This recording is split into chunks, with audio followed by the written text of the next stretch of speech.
Hey y'all, this is Jonquel Jones. This is Mike Strong with the Indianapolis Colts. Yo, it's your boy Buddy Hill. This is Jazz the Kid Chisholm. Clay Thompson of the Golden State Warriors. And you are logged into 10th year seniors. 10th year seniors. 10th year seniors. 10th year seniors. You're logged in with 10 year senior. You dig?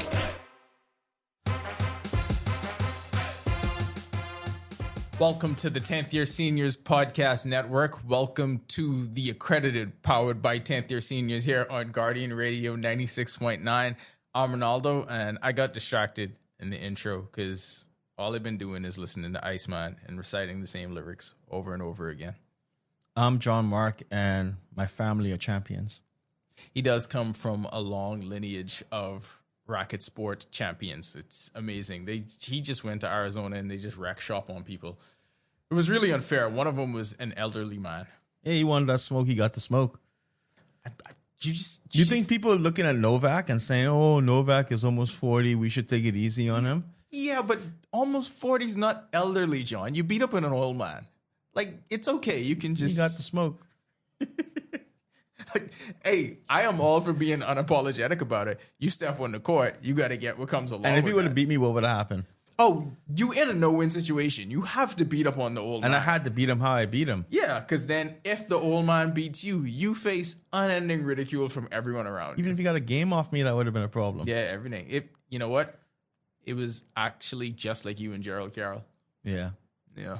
The opposite. Boy, I was on that game. You was on that game. We are going to actually get back to tennis, but before we talk about anything, we got to tell you about our benevolent sponsors that make this here at the Accredited all possible. And who is more responsible for this than us? What's trending in sports and pop culture across the Bahamas? 10th Year Seniors has you covered. From local athletes making waves, 10YS is your go-to blog for what everyone is talking about. And it doesn't just stop there. They also deliver live stream sports productions, bringing the action straight to you wherever you are. Real takes, fresh content, and a true Bahamian perspective. Stay in the loop with 10YS, where sports meets pop culture and the game comes alive. Do you know what was crazy when I was in Arizona? What's that? Despite us having a vehicle, sometimes it was difficult to get around because someone would have to use it. Yeah. Maybe go to a doctor's appointment, maybe go to the supermarket. My mom would go play pickleball. There's a lot going on. I needed a reliable ride. And you know what I wish I had there? What did you wish that you had? Pratt's Car Rental. But here in the Bahamas, you can choose Pratt's Car Rental, your trusted partner on the road. Whether you're here for business or vacation, Pratt's offers clean, comfortable vehicles at affordable rates with friendly service you can count on.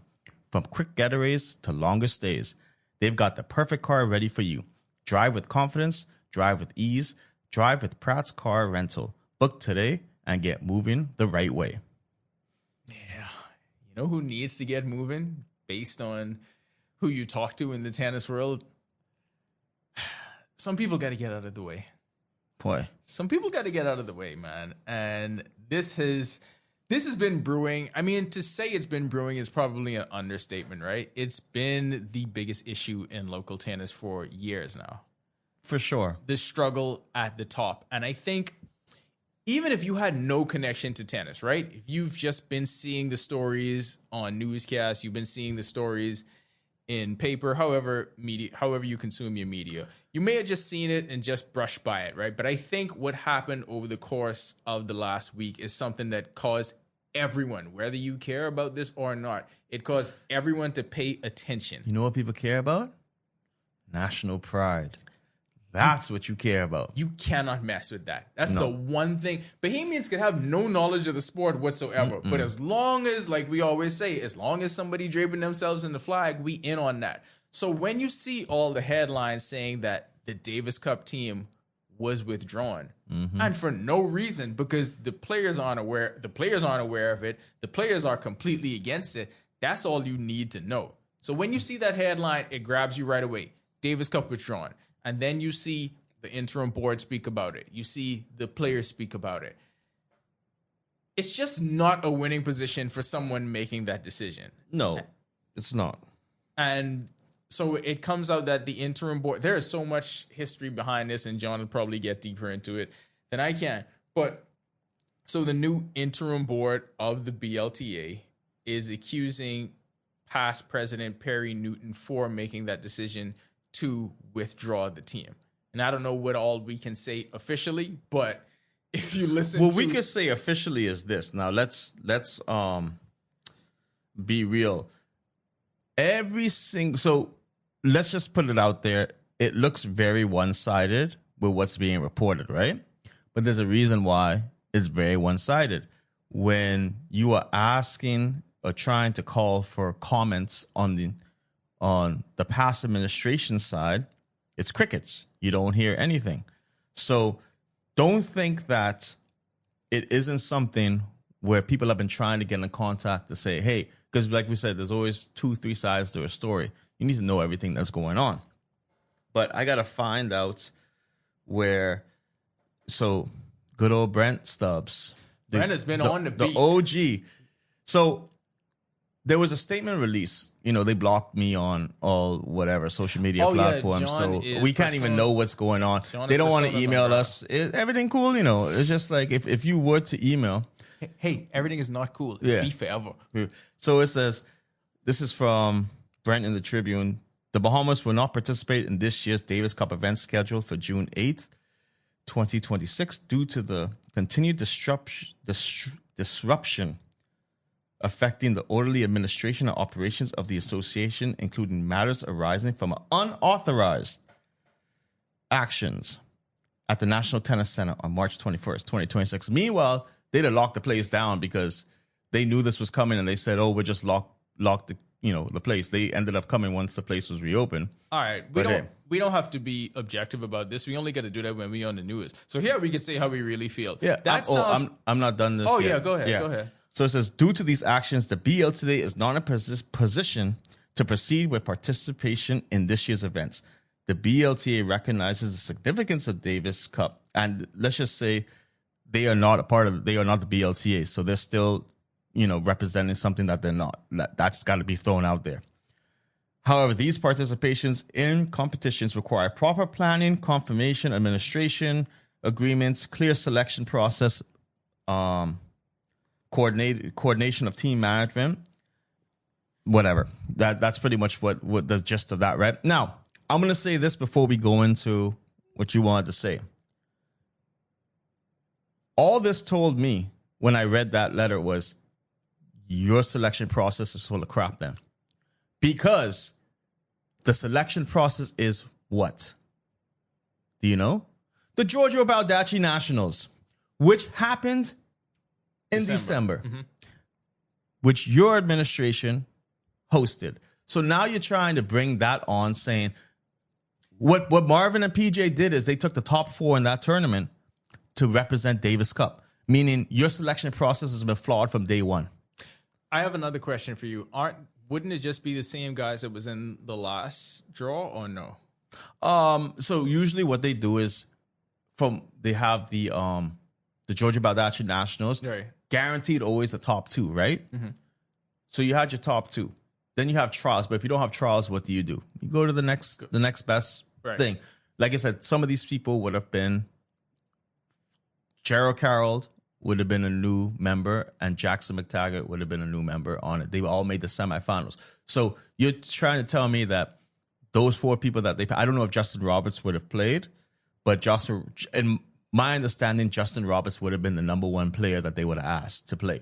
And if he would have declined, because he's still doing his professional thing, it is what it is, right?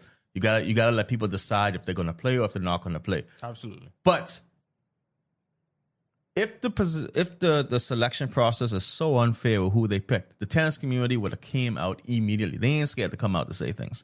No, we've seen that. Let's just be real. Very obvious. They ain't scared to come out and say things. So that just means your selection process was flawed from day one, right? And now you're making that as an excuse, as a part of all the other excuses, which there hasn't been an AGM in the last 6 years, there hasn't been elections in the last 6 years.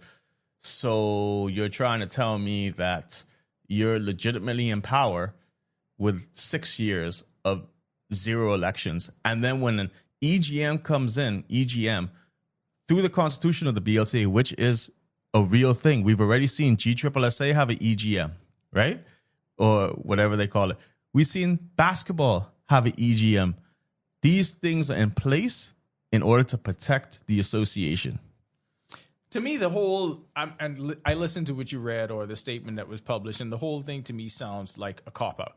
It sounds to me like this is just something vindictive, and I'm going to use whatever this premise is as a way to get back at the people that quote unquote did this to me. That's what it sounds like, because it sounds like grasping at straws. Because at the end of the day, irrespective of whatever Who you hurting? That's the whole thing. Irrespective of however you feel you were wrong or who targeted you, there is nobody out there that is going to agree with having young players not have their opportunity to play on the international stage. Whatever you think you can go about righting any wrong done to you, that ain't it, bro. Like, that is not it. And let's think of it this way, right? And this is why so many people, and this is just not in sports, in my opinion, this is people in life. They get so tired of the Bahamas because of this type of BS. Absolutely. They will go off and they will be treated way better. Gerald Carroll is a top 300 junior in the world, right? He is playing under the U.S. flag for sponsorship opportunities, and he'll be able to get into events, and he has committed to play for Bahamas Davis Cup. You were telling me you have a top 300 junior in the world. When you get to top 300 in the world, you're projected to be at least a top 500 player when it comes to ATP, right? So you're going to be in the upper echelon of tennis, right? If I'm him, I'm looking at this and saying, A, what the hell's going on, right? B, if I was playing for the U.S., they would never do this. Why would I deal with it? Like, take, for instance, Michael Major spoke about how I had to rearrange my schedule to come down and do this. All these people had to pay for themselves to come to nationals. Because I wanted to get in early and start working with the team. We dipped to group 4. We worked our way back up to group 3. We want to keep that same momentum going. So I am going to sacrifice my own time and whatever else I got going on to be here early for this. I come home, start training, and from out of nowhere, people just abruptly say, no, y'all ain't going no more. And nobody can give a reason why. That's the crazy thing. No, administration. It takes a lot of administration. Man, it took the same thing it always took. We've been going to Davis Cup forever. What changed in the administration? Like, what's different? What's different? We know what changed. The leadership at the top. But you know what's funny? They had the tournament in El Salvador. Was it El Salvador or Nicaragua? Wherever it was. They played the last one? No. Oh. Where the juniors went. Okay, they had the juniors. It was, by that time, the EGM had happened. And the team still went. It was no administration. Because if that was administration, if it comes to the point where you don't want to do it, you could withdraw the team. I mean, you're taking photos in Miami with the people, but you ain't coming nowhere near anything here. The crazy thing is, like, your Davis Cup window could be so small, and every one of these counts so much. We in don't terms know of progression. We don't know what happens now because it could be a suspension, right, for withdrawing. I guarantee we're dropping down the zone. Going back down to 4. At minimum, dropping down. So you're trying to tell me for them to try to stay in the zone 3, you put them back 2 years. I was about to say that. You basically negate 2 years of work. Yeah. And think about it in terms of a tennis career. You just wasting 2 years of someone's international playing career like that? Like, I know these guys are young, but at the same time, 2 years is 2 years. We're in a zone where you only play once a year. Where once you get to zone 2, you play 2 or 3 times a year with the ties. At minimum 2. I don't know. I remember the system used to be sometimes you play 3, sometimes you play 2 with Davis Cup.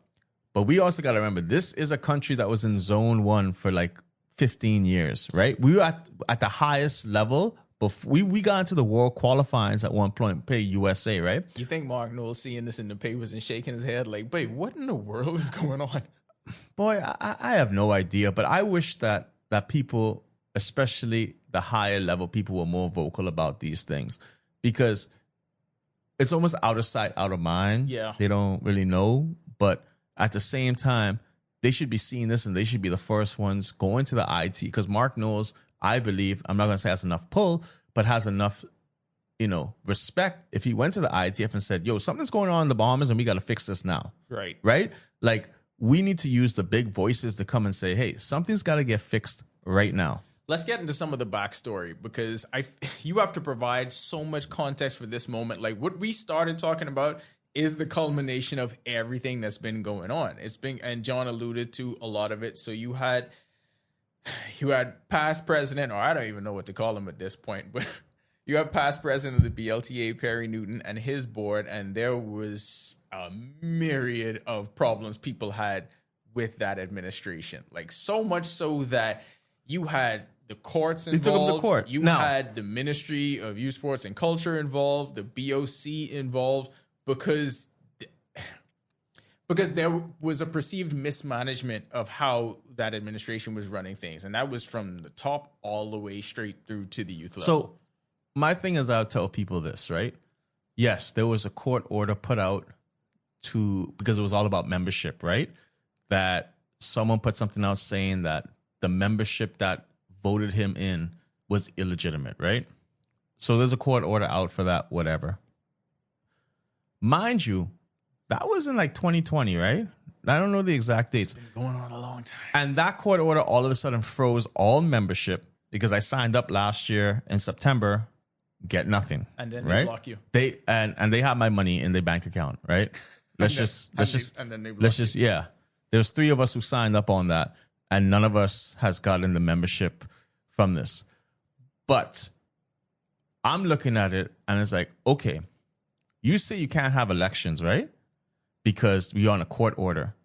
Then why can you run day-to-day operations and think everything is okay for 6 years without having an election?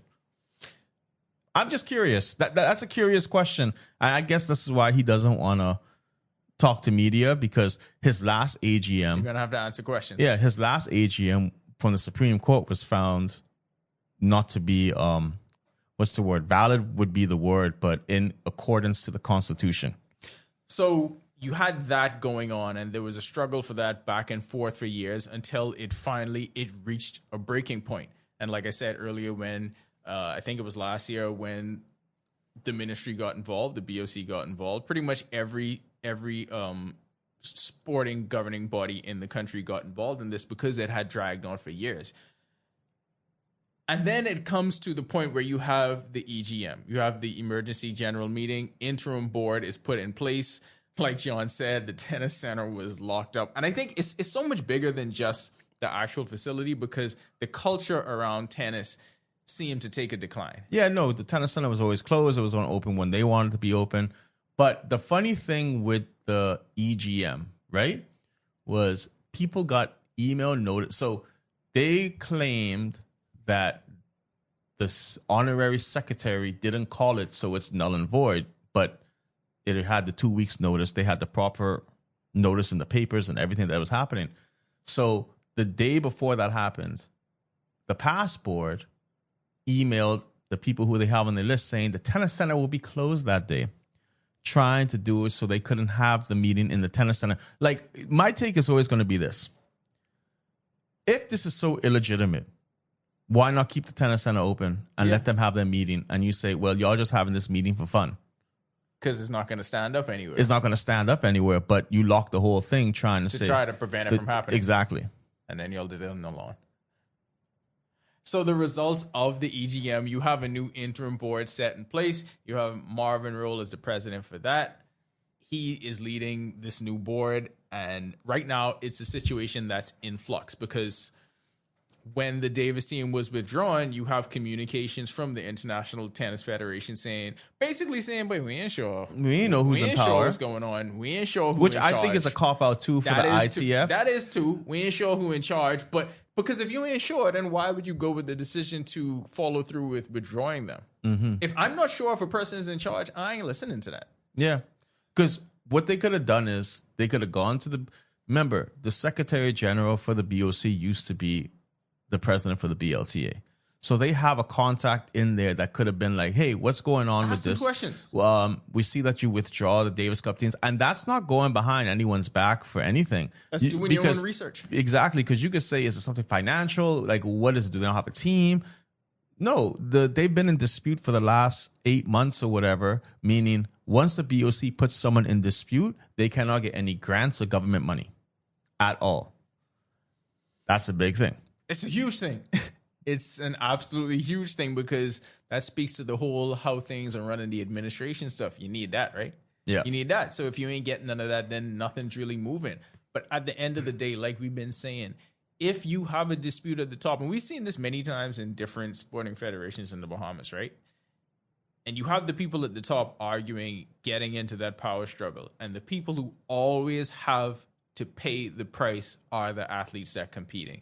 Because this ain't, them withdrawing ain't hurting nobody who's sitting in an office all day. It only hurting the people who's trying to make a living off playing tennis. I'm on the board, right? And if players and stuff start complaining about me and saying, you need to go, you know what I'm doing? You got to go. I'm walking away, because at the end of the day, the public could say one thing, right? Cool. Public is always going to say they can do better, they can do this. But if you lose the support from the players themselves, then that is the bigger sign of they ain't want you, you ain't doing something right.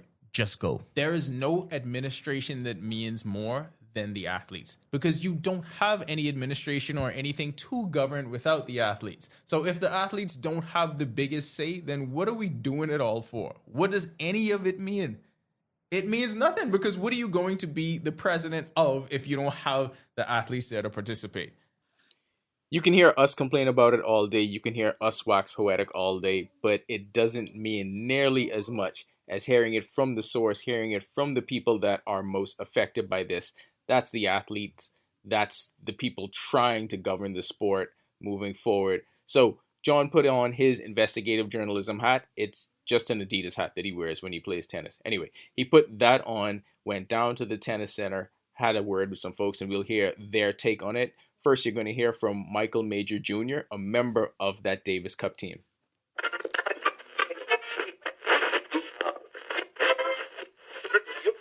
All right, just talk about the disappointment of hearing that the team was withdrawn. Last year, you guys played in Trinidad and Tobago, moved up to Zone 3, and not having an opportunity to even have a chance to move up in the zone. It's extremely disheartening, honestly. I came down a little bit earlier to train with PJ to get ready for the tournament, and other guys were going to come and make sacrifices and just change their complete schedule to play Davis Cup. And the necessary preparations were in place. The team was selected. We knew exactly what was going on. Marvin and PJ were really transparent with the entire process, and we were signed up. I just want to reiterate, we were signed up for the tournament by them. The deadline was that Monday, and on Wednesday started getting calls that the team had been withdrawn from the tournament.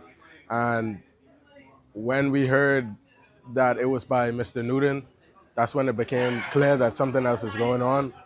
And it's just extremely disappointing, because we dropped to Group 4 about 2 years ago, and myself and Denali, who are the two members from that team who would be on this current team, me and our other teammates, we want to bring the country back up to Group 3. And I think what a lot of people aren't realizing is this decision by Mr. Newton is putting our country back 2 years, and that's if we win Group 4 next year.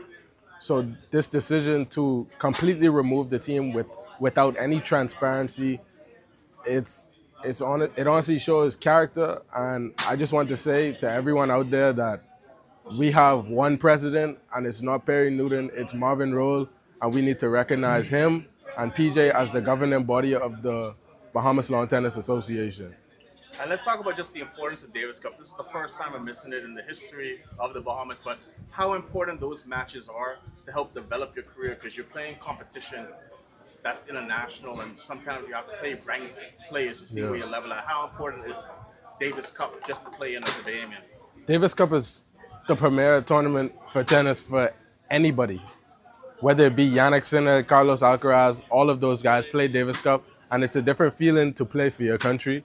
And for that to be taken away, it hurts, honestly. I've grown up watching PJ, watching Marvin play Davis Cup, and I've always aspired to play at that level. And it pushes your career drastically. You play guys with ATP points, you get recognized by certain bodies. My first ever Davis Cup match was in Paraguay. I played a guy from Costa Rica. I ended up winning that match and got recognition from the ITF immediately. They wrote something on me because I was pretty young at the time, and that pushed my career. I got recognized by other guys who 400 ATP telling me good job, because you get a certain level of recognition when you play at that level.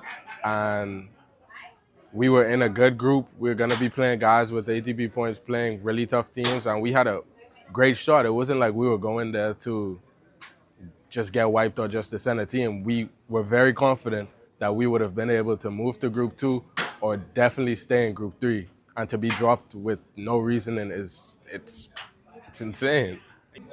Everybody know how life is. You're only young once. And all of us are, I think, under 22 years old. So we have time to continue to play Davis Cup, to continue to play for the country. But we had the drive to do the job that needed to be done now. And it's very disappointing. And I think a lot of people aren't understanding that, yeah, some people might think, oh, it's just one tournament. But if you know tennis, you know that this is the biggest tournament for a country when it comes to tennis.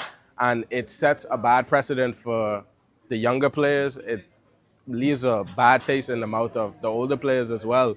And I think if nothing's done, this could really leave a stain on Bahamian tennis. And honestly, there just needs to be a change. And with Marvin and PJ, there is that change. Next up, you're going to hear from Interim Board President Marvin Roll, and then you're going to hear from Vice President Philip Major Jr.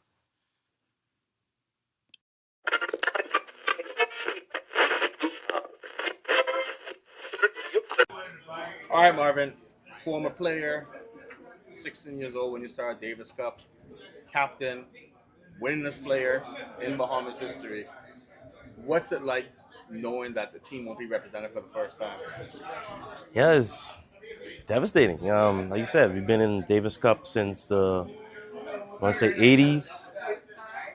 Yeah, from the 80s, when my dad was on the Davis Cup team. You know, remember Mark Knowles, Roger Smith, and I looked up to these players, and it was encouraging to see them come home and play. And now, to be for the first time in history, to be not in the Davis Cup doesn't even make sense. So it only hurts the youth, you know. These players are looking forward to this throughout the whole year. They train, they make sacrifices, you know, to go out there and prepare for this tournament or for this event. Yeah, it's not a good look. You know, even like countries around the world are reaching out to me, asking me, hey, where's the Bahamas? Because they know the talent that we can produce, and they know the level that we play at and we were able to execute throughout the years. It's not a good look for us. And just talk. Yeah, it's disappointing. And if Perry was concerned, you know, like I said, it's always about the kids. It's always about the juniors and about the tennis players. So you could easily come to us. We could have talked about this to say, hey, all right, we realize we're having a little feud right now, but we need to be able to represent the country. We need to send these kids over there because how important it is to them to represent the country and just to stay in that circle. And definitely, I know it's bad, but it's good in a way because now we can learn from this. You know, we could put stuff in our constitution where a president can't just go rogue and do things on his own, you know. So it's a good and bad thing, but I think, you know, we're starting from every place has to start from somewhere, and I think we only could go up from here. And since the EGM, what type of support have you gotten from the players? Tremendous support. I mean, they're all reaching out to me. Even past players are reaching out, saying, you know, they like the move. They know what we can do. You know, everybody knows. I mean, again, I don't like to brag, but I've been in tennis for 40 years of my life. My uncles, my parents have been in the game for a long time. So I know what it's like to go out there, represent the country, play on that international level. So yeah, but everybody's been great support. You know, they like the move. They like what's going on, and like I said, out here now, people are coming out to play. The parking lot is full. You know, now everybody's engaged and coming together. They realize it's a good move. It's a good move.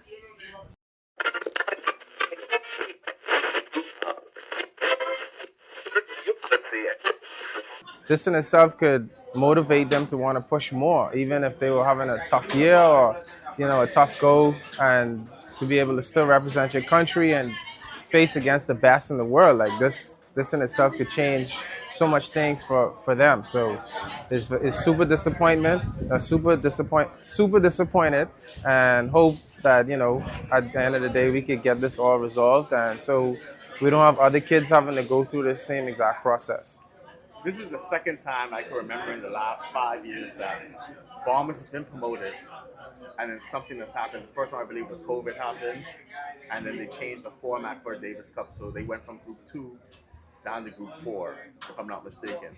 And this is the second time where you don't even know what the penalties would be from the ITF.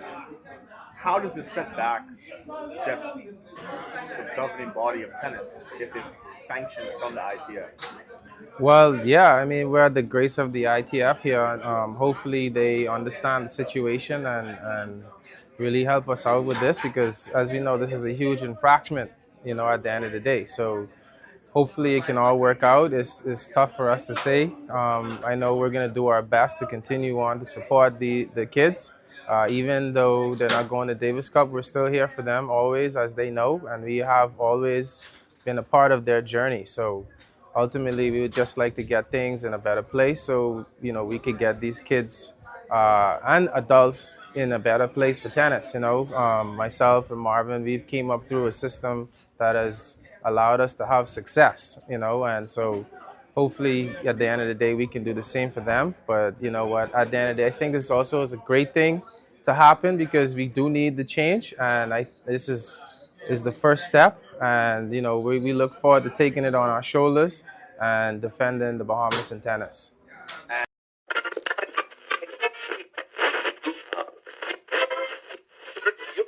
So that's the biggest thing in all this. And wherever you could, John is involved in this. Yeah, I could be on his side. But seriously, at the end of I the want day, to play tennis. At the end of the day, it really is as simple as nobody would agree with saying, hey, they shouldn't play because person A is mad at person B and what happened here. Mm-hmm. Nobody would agree with that. No. So that's where we at right now in terms. I don't know what it means moving forward. I don't know how quickly this gets resolved. It won't get resolved for the current Davis Cup team. They just got to eat that and take that L. But what will it mean for other teams? Like, what will it mean for the Billie Jean King Cup team? What will it mean for the juniors? Is this going to happen with everything moving forward in terms of tennis travel until it actually gets sorted out? If you withdraw one team, then you're going to have to, if that's your stance, this is the stance that you've taken. If that statement holds true, and if that statement is the reason that this he's team going to withdraw can't play, every team, then or he's going to try to. That has to be the reason that no team can play, because you didn't say anything specifically unique to this team. You spoke to process, which has selection process, but has to happen with every team, and administrative issues that has to happen with every team. So if they don't go, then is the whole thing just is it just a tug of war now between interim board and past board? Yeah, well, at the end of the day, it's all going to come down to the ITF. And my opinion is this.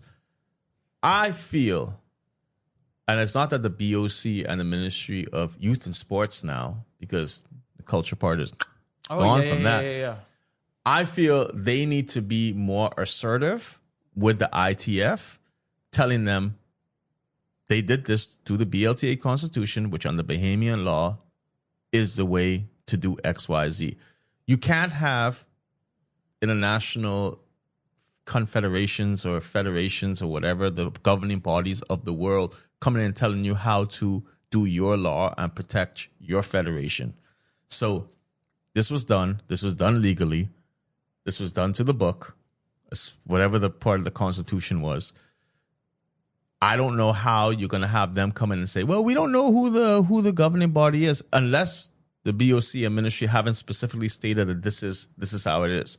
Because it's an interim board, and the plan with the interim board was to have elections within 3 months. Because what they want to do is they want to get a membership drive going, get members signed up. People who have signed up like me, I have to re-sign up now. So technically, Perry, them teeth my $35. Because I ain't getting no response. I ain't getting no wire back. Now watch me get a wire back all of a sudden with They gotta unblock you first. They gotta unblock me. Yeah. And that's another thing. How you make your Instagram page private? It ain't that hard to find out when you get blocked from Instagram and you don't get email communications from what your PR team should be doing. That's old people, John. They don't know that. Yeah, it's just like, come on now. All right. We're going to go to sponsors quick, and then we're going to bounce back to topic number 2 that I wanted to get to. And actually, when you talk about what needs to be done, that ties into topic number 2. So whenever there is a new board and everything is official, I feel like people are going to have to know. We just had a time period in this country where signs were everywhere. And They still everywhere. we're going to need more signs saying, hey, the tennis drama is over. You know who can make those signs? Sign Island. Are you looking to make your brand stand out in the Bahamas? Well, Sign Island has you covered. From bold, eye-catching signage to custom designs that bring your vision to life, we help your business get noticed. Whether it's storefront signs, banners, or vehicle graphics, Sign Island delivers quality, creativity, and fast service that you can trust.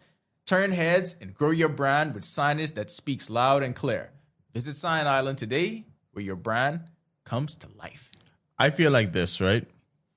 We're going to go with these signs in the country, correct? Yes. These companies, I'm not putting this on the company, though. I love all these companies, right? Yeah. The people who buy the signs during political season, there should be a fee in the signage for signage removal. And you should be fined or taxed every day that they're still up. Yeah, $100 a day minimum. Yeah, beyond a certain point. Absolutely. I'm with that. You gotta take them down, man. Okay, so you talked about the ministry getting involved in this. You talked about it going up the chain of command, and those are the people that are going to have to push this issue forward to reach a resolution. Brings me to the point where there was a lot of talk about what would be happening based on who was going to win the election, or even if the PLP returned, which they did, what would happen with the ministry of then what we would call youth, sports, and culture. Now, like you said, we learned that the culture part is out of there, and Mario Boleg is back in office as the Minister of Youth and Sports. So I want to talk about some things that we feel like we need to see in the You got a second run at it, so it's going to be, when we look back on it, it'll be 10 years, presumably, of him being Minister of Youth and Sports. I know sometimes it's due to shuffle thing. I don't know if that gonna happen, but right now we gotta take it for what it is. We're looking at 10 years of him being Minister of Youth and Sports. What do we want to see from this second run at it, his second term in office? And I think that's one of the things there. They have to be more involved in the, I guess power struggle is the best way to put it, but in the local federations, because there's always going to be issues popping up. And everyone is going to look up that ladder. They're going to look up that chain to command for a resolution. And they have to be on point with that. They have to have a presence in all of these things. They have to do the research and be in the know, because 9 times out of 10, they are the ones that are going to have to put an end to it.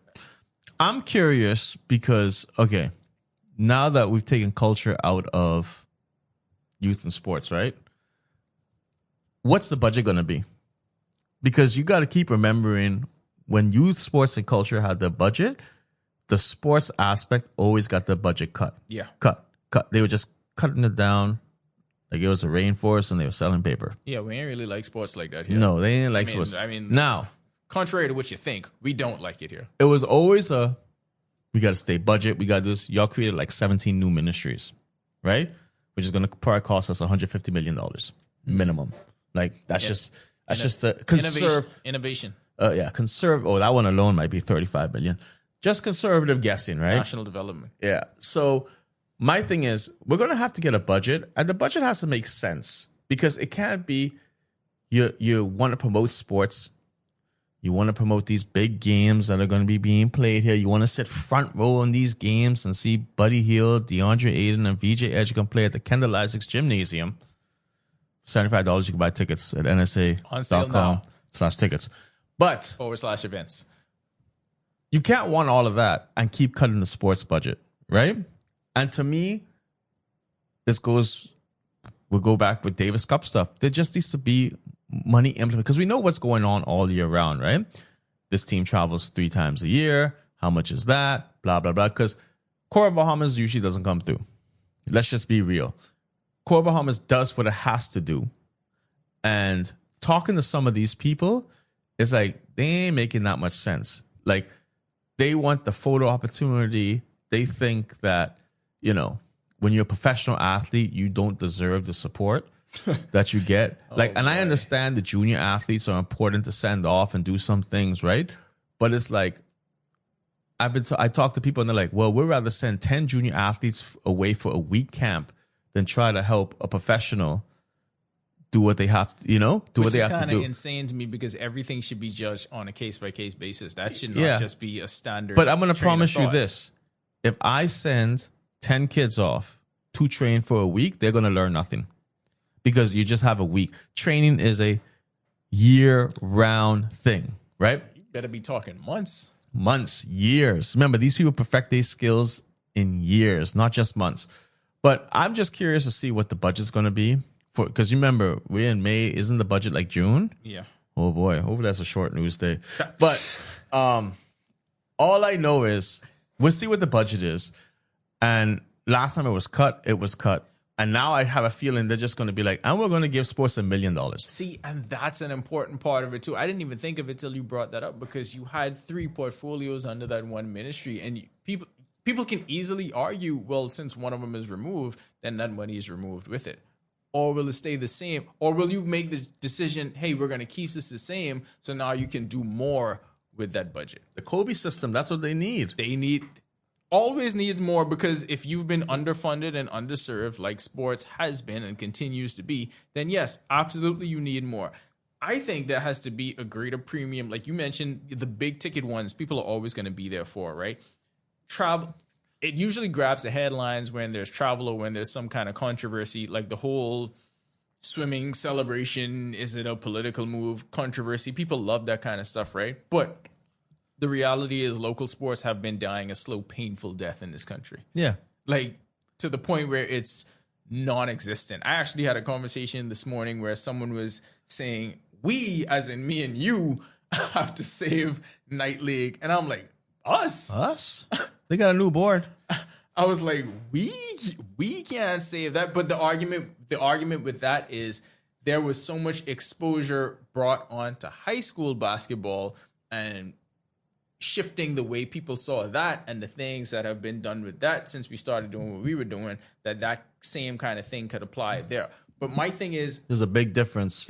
But there has to be a holistic approach coming from the top to actually want these things to change and to enact that. So I think that's so much more than just a few private entities doing it. I think this is what you have a ministry for. Yeah, like there should be there's enough technology out there these days that you could like outfit gyms with automatic cameras to catch these games. Like it's a one-time cost. Yeah, you're going to have a maintenance fee. And that's the biggest thing. These maintenance fees, man, y'all need to just take care of y'all stuff. But you got to invest in it in the first place. And I feel like our biggest issue is actually investing in it. Like how many programs are we investing in? How much are we investing in infrastructure? Why do we still only have Kendall Isaacs? There's so many questions to be asked about this kind of thing. There's so many things that we need to see different. We need to see done differently. And it's just, for whatever reason, it's just not happening. And you can't put all of it on your actual ministry, because it's so important that you mention the budget, because they are one small part of a giant cog. So for even for that to increase, for them to be able to do anything that comes from higher than them. I feel like sometimes it's unfair to blame the ministry for everything, right? No, you shouldn't. You should be aware, but then you can't just lump all of the blame in there, because they only doing what they can do with what they have. Which is the biggest thing. What can they do with what they have? And I think that when it comes to certain sports, right? We know Carifta gets the red carpet treatment, right? We made Carifta track and swimming into a red carpet event that the athletes get what they want, where they got to go. They get that treatment, right? We got to start looking into it with federations. We know track and field gets good treatment. Probably could get better treatment, in my opinion. But we also got to remember sports like basketball, then you go with volleyball, you can go with soccer, you can go with all those sports. Team sports are so much more difficult to process and do, with, especially with administration stuff. It seems almost impossible here. Yeah. Whereas you got to realize you may give track and field XYZ, but they only send in 10 people in total. Remember, a basketball team, you got to send 25 people. 24 people you're sending. So you double there. And For some reason, I feel like when paperwork go, why does team cost so much money to send off? Because you double, almost triple some of these teams. Like, but if you want to be successful, one game away from the Olympics, how are we still going backwards when it comes to funding? When it comes to, like I said, these politicians was quick when Jazz, Buddy, all of them came on board, quick to post with them, quick to make the post like, hey, this and that. But at the end of the day, why are we still struggling to get stuff? And you know what's funny about that? Because, and I don't begrudge them for doing it, because you in election mode, you trying to get reelected, so you go with who has influence in your community, and if they on your side, that's great. When you mountain up, you want as much people on your side, that's great. But you even making that choice to have them, show public support for your party means that there's value in that. There's value in what they bring to the table. Is that value being reciprocated? And even if it ain't reciprocated to them, to the people that are currently in the positions that they once were, is that value being reciprocated to the young baseball players that are where Jazz was years ago? Same thing with Buddy and young basketball players. Is the same kind of thing being pumped into the system to ensure that you don't just have happenstance? Because having Buddy and Jazz get to where they got to, we was lucky with that. Mm-hmm. It took some hard work from people, but we were also lucky. How long are we gonna just rely on being lucky? Forever. Because that's the behavior where, like, once they become successful, oh yeah, I remember this, and oh, this person, like VJ, look at VJ. VJ was a 13-year-old, right? And you also got to thank Buddy for having his camps and what he does, right? Private. Becoming a mentor, being private. He put him back in the community. We used to have high school basketball nationals. That's where I saw VJ. That's where I believe VJ came on the scene to saying, oh, this is a player that was great. But there's a reason why you should have these events, because then you could target athletes. Like, I keep telling people, it ain't that hard when you're around the sport for a long time to identify what talent could be. And the world is such a smaller place. Like, I'm always going to go back to exposure and taking advantage of social media, because that's what we do.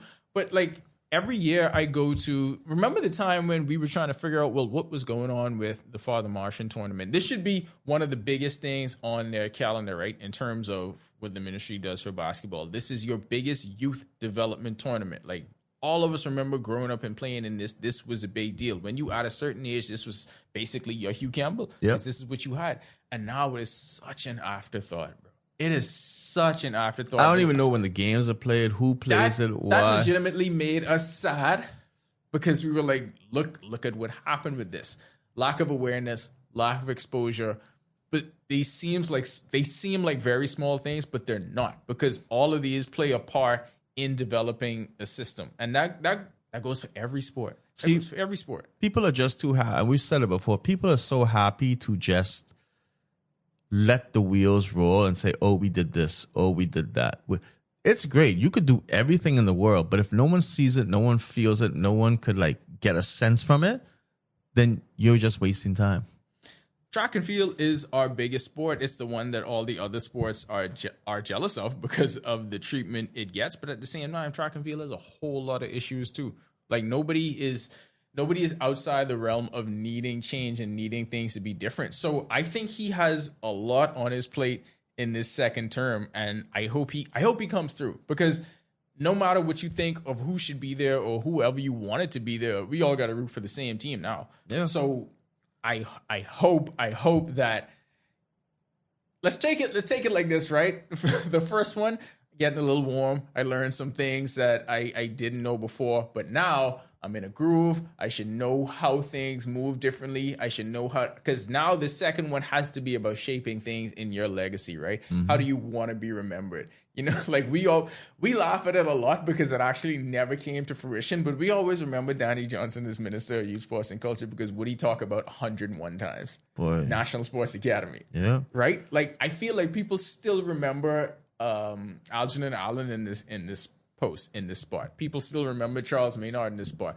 I think you gotta, if you're Mario Bola, you gotta be thinking about legacy at this point, and how are people going to remember you in this role? and what do you have to do to be remembered in a positive light in this role? Well, you would think that Hire us. But you would think is a the national answer. sports academy would have been something that you could get done, and it could be a real viable option. It should be so easy. Because- Should be so think about how many private people have run academies. Think about how many private people But- have run academies with no support, by the way. We also got to None. think about this, right? There's so much land in the Bahamas that you don't got to do it in Nassau. Let's just eliminate the whole fact that this got to be done. Why not just do it in Andros? Do it anywhere. Why not do it in Abaco, Grand Bahama? Do it in a place where you could build an economy from this. And, I mean, solar panels, make it energy efficient so there ain't no expensive bill. It ain't gonna take 15 years like eggs to get done. Look at what recently happened. Boxing, another sport that was completely dead. Completely dead. We used to have a thriving boxing community, dead. And now the academy had to have a resurgence, but that is also private investment. Yep. 100%. Looking to try and revive that sport. We got to stop the other ones before it gets to that point. Yeah, no, this should be no reason why. And I mean, you have to give shout outs to the people who continue to do these things with basketball, track. Like, they're putting the time and effort into it. But there should be more. It should be more where we could identify these kids and then say, there is a spot we can put you to do your education and to train at a higher level to make sure you're successful. I think that's the only way until that kind of thing happens. One, it would alleviate all of the other issues that we've been talking about. But two, that buzz phrase, create an economy. That's the only way when you realize that, yes, this is actually big business. This is actually something that we see that people can have a career path in. Because if you grow up in the Bahamas, like what's your career path in sports? Like high school and you're done? No, but I mean, like, outside of playing, like, just because there's so many, think about it, like, when we was in school, we was always taught that there's so many jobs in sports. I ain't even talking about playing, because a lot of the people sometimes, whether they making the decisions about sports or covering it, probably get paid more than some athletes. Like, what is the job that you can have around sports in this country? They're very, very few and far between, right? I mean, you better hope you get in a ministry and that's it, and just have a title put on you. So that means I gotta just petition on behalf of I gotta gamble and petition on behalf of the right party, and then I gotta hope that somebody opens that door for me to get in there, and then once I get through that door, I gotta actually do something in those 5 years, or am I just gonna sit there and be comfortable? So is that the only way to do it? People like to get comfortable, All right, choose progress. That's what they did do. What else? I'm rooting for it. No, I'm rooting for it. I know this second term is going to be amazing. I am rooting for them to right any perceived wrongs that people think have happened. All right, let's get to some track. Not talking about development, not talking about infrastructure. I think we just gotta continue to give Devin Flower. Yeah, you can continue to give Devin flowers. I think we just got to continue to give Devin Charlton her flowers as much as possible every time. What were people saying for the last 2 years? Amazing indoor. She got that 60 part down pat. That is, I mean, she's the world record holder, greatest of all time. But when she get to that 100, we don't know. And in so many interviews she gave, and just this season alone, she talked about, hey, greater focus got to be, I know what the issue is. I love when athletes publicly state that they know what the issue is. I know I got to get to the last 40. I know I got to be better at that because I got to compete when we get to outdoors. Yep. And right out the gate, another national record, 12.38 in the 100 hurdles. Out the gate now. Yeah, the first one. This is supposed to be, you got to remember, like, athletes always, especially track athletes, talk about peaking at the right time. So if she's coming out like this hot, and she's not doing her like, she's training so she could peak when it has to happen. So she's doing this now. this might be her greatest year in the outdoors. I think it will be, because I mean, at this point you have to assume that it will be, right? Because you just come off of winning your third consecutive world indoor title, and then your first time you step outdoor is a new national record. Like, that is an insane level of efficiency, and we just want to see it continue, because we know how strong we are becoming as a country. And well, we're already there, I would say, how strong we are in the hurdles. Devin's already there. I think the other big thing from the last weekend that we wanted to just shine some spotlight on is this Shawnee comeback is real. Boy, she's Shawnee rolling. comeback real now. She was really in the mom mode and all that stuff. And now, boy, she looked like she back in the taking names. And you know what it looked like? It looked like ever since they made the IG post, there was the weight lifted off her shoulder. And it was like, all right, now I get that out the way. Now people can stop asking questions. Yes, okay, there was a lot going on, obviously, with my family, with my body, that y'all don't know nothing about. But y'all ain't need to know. All y'all need to know is your business. Yeah, all y'all need to know is the results that come in this way. And then I think the great part about this for me is this is kind of like watching a movie in real time, because we saw the struggle part of it. We saw her going out there, and there's a pride that every public figure has, especially athletes, because it's something physical with your body, right? You were known as the best in the world to do something. To come back and pretty much start from the bottom, because that's what she had to do, and then do that publicly and had to suffer through all of that to get back to this point. This may be an even better story than the first time around when she was out there winning gold medals. But it could be crazy when she gets that double gold. Like, it's shaping up to probably be one of the... This could be the greatest story in Bahamian sports. I'm not going to lie. Because we see people ascend and get there. We haven't seen ascend, get there, have to start all over, and climb back up the mountain a second time. But she was always a crazy athlete. And like I said, I'm happy to see her back on the track looking and like her old self. Because, like I said, we look at athletes and sometimes we don't appreciate, like LeBron James, we don't appreciate people We can get to the playoffs. with what they do. And I look at, like with Shawnee, and then you look at Stevie, right? We were so used to seeing Stevie go and win these races, win world championships, and then when you see him get hurt, it's just like, Yeah, we take that for granted. And yeah, you're taking the greatness for granted. Like, you got to remember, these people are training and putting their body to the brink of exhaustion, the brink of breaking. Let's just put it that way. And it does break. Yeah, but your body will break down eventually. Like, regardless of what you do, your body's going to break down. Father Time always wins. But we have to appreciate... LeBron beating him, though. He's me out a couple games. Father Time doing his thing. They're different. LeBron fighting it off as long as different. he could. But I just think we got to appreciate what we've seen before. And if they're not being as successful as they was, we don't know what's happening. We don't know what they're going through. We don't know any of that stuff. But I could guarantee one thing. They are doing what they need to do to try to get back to that spot. And I think the thing about her that will make celebrating her different is we don't have like an official Q rating here, but just in terms of the adoration that the public has, to me, it's tough for me to even say we've had one that surpasses Shawnee. Like, I'm talking about when you think universal applause straight across the board, I don't even know who else is up there on that list if you're thinking in terms of a top three. But I don't know. She's just been the one. Maybe it's how she carries herself. Maybe it's how she performs. Maybe it's her going to SAC. But whatever it is, combine all of that, she just has a different aura around her and has a different love from the Bahamian public that you see a lot of people they just don't get. Yeah. And so for it to happen for her, if she gets to the point where she is again competing for international medals on the biggest stage, people are gonna rally behind that like nothing we've seen before. For sure. And then if y'all don't, y'all just lame.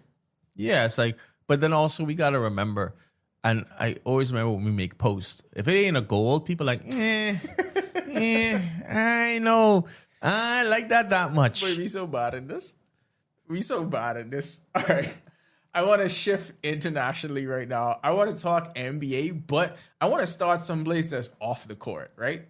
Because when I saw this back and forth, I started thinking about us and what if this kind of thing happened here. So I don't know if you've seen like the whole Jaylen Brown, Stephen A. Smith back and forth that's been going on, right?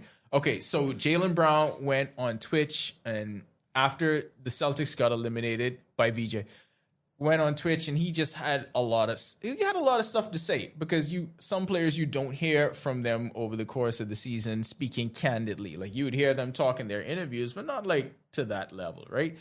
So it started with him talking about the officiating and people saying, "Hey, you shouldn't go on your stream and do that." Stephen A. Smith was one of those people.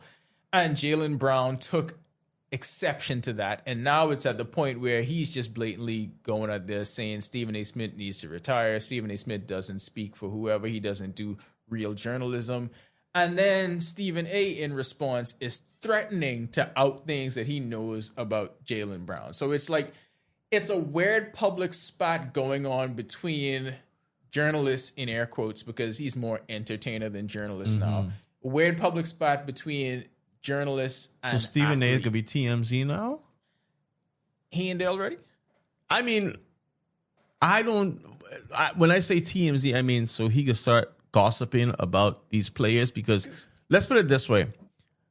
As a journalist / entertainer, because that's what I consider us. I was about to say, dog, I don't even consider myself a journalist, so I get it. I don't think Stephen A. Smith does much quote unquote journalism anymore. It's more entertainment. Yeah. He's more this wrestling figure. let's put it this way. And I feel like you have to live by the code where there's a lot of stuff you know, right? But it's not your right to tell anyone. Just because you know things about people don't mean, because I would lose so much respect. Just even you saying, I know a lot about you and I could air it out to the people. I would lose so much respect because you were told that or seen that in confidence, because it's like, oh, you're this person. Okay, you're cool. Granted, we know Stephen A. probably has a lot of stuff, but because he's not followed around like an NBA player or a big athlete, it ain't gonna come out. I just think you're in a terrible spot where you have. You can't use that as like, oh, I'm this big guy and I know this. The people that are responsible for being the voices and the stewards to carry the game shouldn't be fighting with the people in the game. No. You know what I mean? Like, I can never see us doing something like that. You got to realize you're privileged enough to be in that spot because they let you in there. You only exist because these people are good at this thing. And I think this is what a lot of journalists / content creators / entertainers need to understand. Like, y'all aren't the main show. Like, I would never think that we are responsible for anything that any Bahamian athlete does. I'm responsible for one Bahamian athlete and what he does. Not everybody else out there. So, like, you always have to remember that you are the sideshow. You are there to talk about what they are doing. You are only as important as what they do. So if you don't have them to get, kind of just like the administrators we talked about to start, if you don't have them doing their job, then your job literally does not exist. No. So it's just strange to me to see that back and forth. And he's had a lot of these moments. It was like, even though him and LeBron going at it, and then years ago it started with KD. He was on First Take threatening him, saying, "You don't want to make an enemy out of me." Like, we just reach into a strange point in this thing where the lines are getting blurred, and it's kind of weird. You think that could happen, yeah? It always, I mean, our biggest celebrities here are the politicians. So regardless of what it is, I mean in terms of the sports media and athletes. No, Could because something like that happen here? I feel there's that line that I feel like people here know the line, because you even know the line with the local journalists and politicians. And it's just like, everyone knows. There's only a couple of people who are trying to put voice notes out there to air everyone's business, right? But I'm just saying, like, people just go with the fact, like, everyone is going to have their own life. And as long as it's not affecting or killing anyone, what you could do? What you really could do? You ain't killing puppies. We should generate, like, manufacture of fake beef, but maybe that'll get the people going. I mean, yeah, fake anything to do with controversy gets the people going. Controversy get the people going. We would be accused of being on the opposite side, because even on the court this morning, like, I was wearing the Aitons and I was wearing a 10Y shirt, and a guy was like, "Yo, I like what y'all do. y'all got to keep going. I interested to see how y'all can get bigger and keep expanding. And then he talk about some of the stuff we have planned. And then he was like, the shoes though, I don't know. And I was like, no, that's our boy regardless. Yeah. Like it don't matter if the rest of the media internationally, it don't even matter if Bahamians ain't gonna ride. We riding regardless. Yeah, so man. I think we would be seen on the opposite side. Oh, yeah.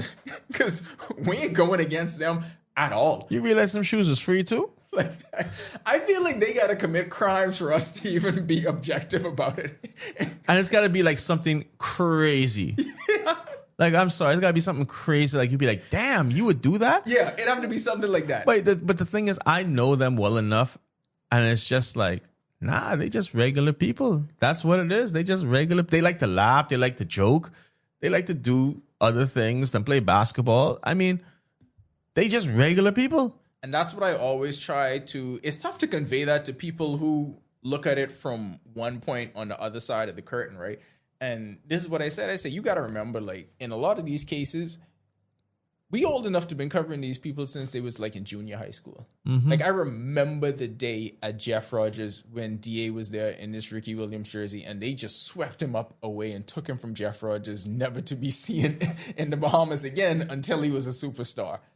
Like, I remember his mom coming up to me outside of Kendall Isaacs. This was after like the first 1 or 2 articles was ever written about him. Her saying how much they appreciated, and he was so surprised to see that people actually know him and writing about him in the paper. Remember when he came back home and he was already becoming a high school star. But Beat even UNC. at that point, wasn't doing any interviews or anything like that. Remember, like him being completely raw, completely unpolished, and like you watch that growth happen over time. So we are always going to view this differently because you see that. Yeah, you watch people grow up. Like, remember when it comes to like Buddy, we caught Buddy on the tail end when we started. Well, we bought him on the Ascension in college. But even so, like I remember my first story on Buddy was his first game as a freshman at Oklahoma. Like he was just a dude coming off the bench, providing energy, maybe getting like 8-9 points a game or something like that. He wasn't all American going to the league, Buddy Hield yet. It was, hey, I remember this dude from high school. Let me do some research and find where they at. But you're not going to have the same view of these people because, like you said, you have the human interaction with them that the general public doesn't have. Yeah. And like I said, they're just regular people. They want to go have fun. They want to do their own thing. And don't get me wrong, they love basketball and they can work hard in basketball, but also they could just do what they want. Like you think after this, I'm going to be worrying about, what I doing for work over the weekend? But I'm going to go have my weekend. So I guess we will never have a Stephen A. Smith, Jaylen Brown moment because rather than hate on these people, we humanize It ain't them. worth the time. And also, I don't care about the clicks.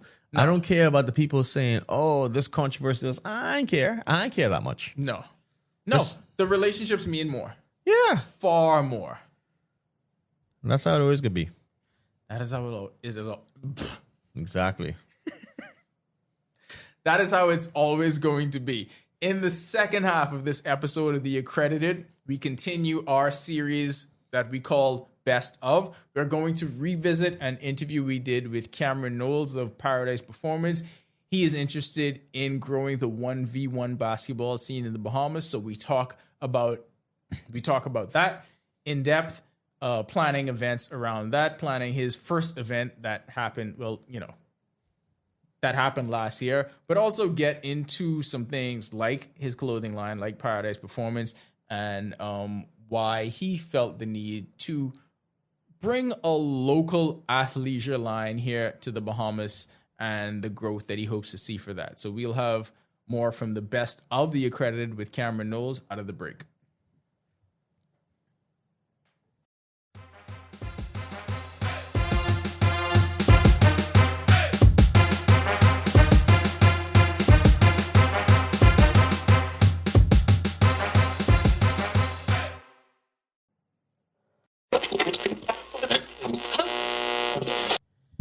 We got a very special guest in the studio joining The Accredited for this episode. Now, 1v1 basketball, is the talk of basketball right now. When you see, no matter if it's NBA players, YouTubers, streamers, everyone is talking 1v1 basketball because it's becoming the most exciting brand. We're going to get into that, but we want to start with a specific event that's coming up. So 1v1 basketball is coming here to the Bahamas. Everyone listening to this, y'all know someone that talks stuff on the court. You all know somebody that think they the best player in the neighborhood, their friend group or whatever. Well, now you get to go improve it, and not in a 5-on-5 format. You don't need a whole team to go get runs. Now, Paradise Performance is bringing you an opportunity to show that you're the best 1v player out there. So we've got the founder of Paradise Performance. We got Cameron Knowles in the studio. Thanks for joining us. How y'all doing? All right. So tell us where the idea for this event came about and what made you say, I got to put something like this on. So I always, been a fan of the game. I've been playing my whole life. Obviously, we all had hoop dreams at some point. Yeah. Like, obviously, at this point in my life, I'm definitely not trying to go league, but I still love the game, and I still want it to be, a huge part of my life and a part of the lives of the people around me, especially a part of the lives of the people of my country. Because Bahamians love basketball, though. Love it. Love it. Like I'm so glad that people like Buddy, Kai, etc., VJ exists, because like the world is now realizing that, like in a real way. So I just decided, like I want to do something real about this. And I've actually done things before, like whether it just be having tournaments with the youth at church. I go to the New Providence Community Center, so I've had tournaments with the youth there. And I just... Even like at my old, well, I ain't old, but everyone think 30 old. But, yeah, of course. Except for people that are 40. Right, but yeah, go ahead. Yeah. But anyway, even in my quote unquote old age, like I be trying to hoop for real. LeBron changed the math on all that. Like, I'm glad he did. Yeah. Shout out to Bron.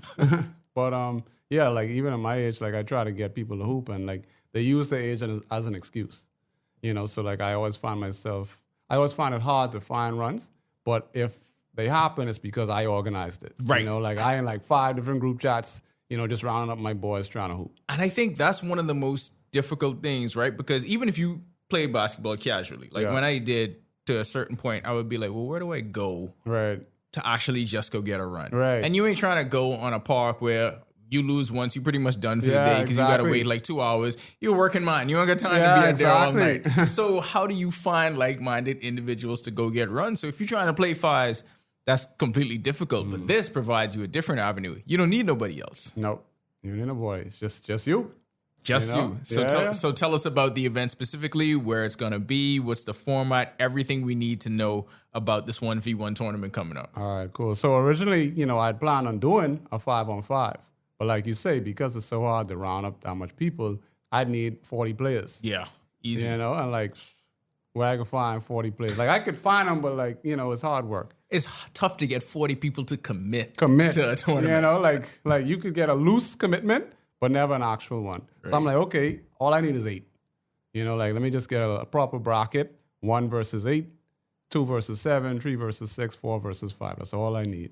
And I say, okay, let me just do that. Let me round up, 8 people who think they could hoop for real and put it to the test. And that's what I've been doing so far as pushing the tournament. And that's where we at. Do you have your 8 set? Is the tournament field already stocked, or can people get in? People can still get in. All right, tell them how to do that. Yeah, so they could reach out to me. My name is Cameron Knowles. You can reach out to me via WhatsApp, 242-437-3341. Or you could Instagram, or you could DM the Instagram page, Paradise Performance 242. All right, so tell us about some of the rules, because like we were talking about off air, this is not just typical basketball. So if you're thinking, okay, 1v1, I'm a guy, you're 6'3". So let's say you have somebody, you're faced up against someone in the bracket, 5'3", 5'5", or whatever. You're thinking that's chalk, that's easy money, right? Yeah. No, there are specific rules. So one-on-one is completely different. Tell us a bit about the format. To make it more fair. For example, one of the biggest things, no rebounds. So as a 6'3" player, if I play in someone who's 5'3", I got a foot on them. So every time I just taking them in the paint. But if I go up and I miss, just like that, it's change of possession. Change of possession. Okay. Even like steals or blocks, that's a turnover. That's a change of possession. Like if someone who's 6'3" playing me, like I have a handle for my size, but I don't got a handle for real, especially compared to a 5'3" player. Like they definitely got a handle. They better. you know, because they ain't got no post game. Yeah, you have to. Yeah, they got to handle, and they also got a way better chance of stealing the rock from me as someone who's 6'3" and can't handle as well as them. So, like, there's advantages for everybody, you know, and it makes it fair. It's a proper matchup, you know, so it's things like that makes it even. And what about shot clocks, you know, any of that kind of thing? 10-second What's the possession look like?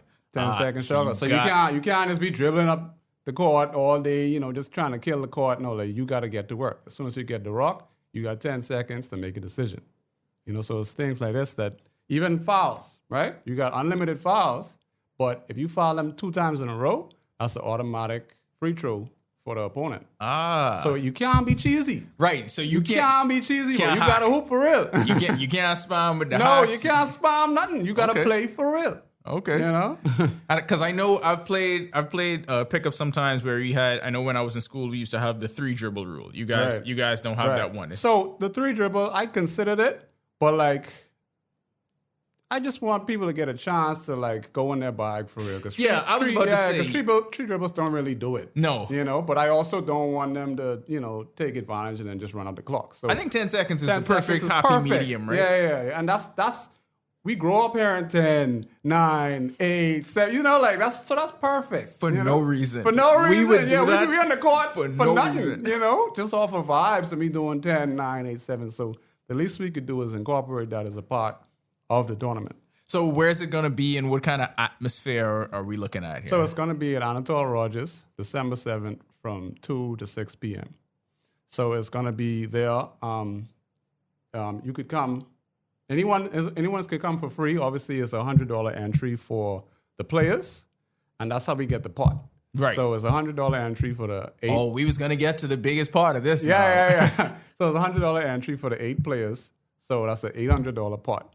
So it's $500 cash that you would get and $300 worth of Pirates Performance merch. And then on top of that, to sweeten the pot, our sponsor, Club One, decided to throw in a free month membership for the winner as well. So you can't beat that. So you're getting it all. You invest now.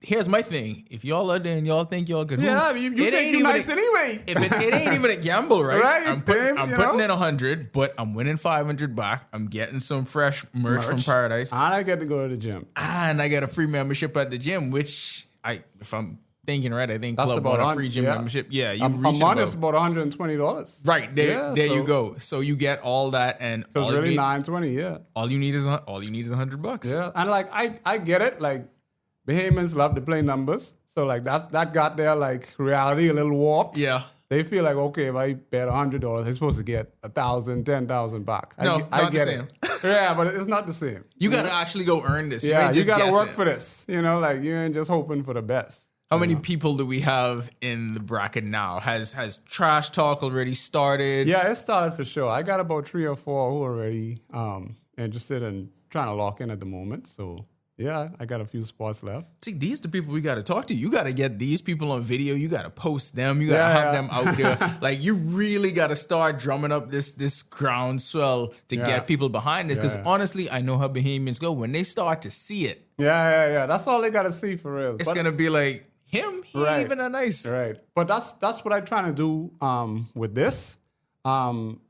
Regardless how it does, like obviously it's gonna do good. We're gonna make sure to get as much content as possible. Yes. Just so they could see like how real this is and how much this is actually happening. You know, and like that's why, you know, I try to back it up, you know, with reputable brands like Club One, like TaylorMade, Limeade. You know, shout out to TaylorMade, Limeade as well. You know.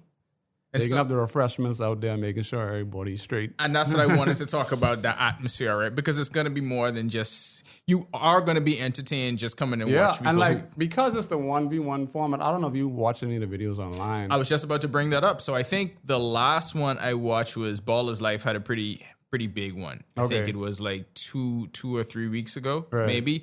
That was pretty huge. It was pay-per-view. Right. And people paid for that. And that's where I want people to know this is where basketball is going now. 1v1. Yeah. It's going to a pay-per-view format and they were doing numbers. Yeah. And it's a festive atmosphere, man. Fans are close to the floor. Yeah. Fans are a part of the game. And when you say close to the floor, that's what I wanted to bring up. Like in the 1v1 tournaments, they literally on the court. Yeah. Like they not just in the stands because it's half court. You only using half. So that other half, is just filled with spectators, you know, and like they there, you know, they mowed hard. They mowed harder than the people who playing. It's a part of the and, game. And all that is a part of the game, you know. So like you might say, oh, that's distracting or whatever, but you can't sit it on Delaport or Malcolm Court. Nowhere. You know, that's part of the game. Actually, I feel like Bahamians tailor-made for this game. Like yeah, they should be for sure. They should like be used this to this. is more their world than, you know, anything else. Because if you compare it, right, how much 5-on-5 organized structured basketball the average Bahamian been playing as compared to playing 21 or just playing pickup? Like this is the game that we grew up playing. This is what we really know.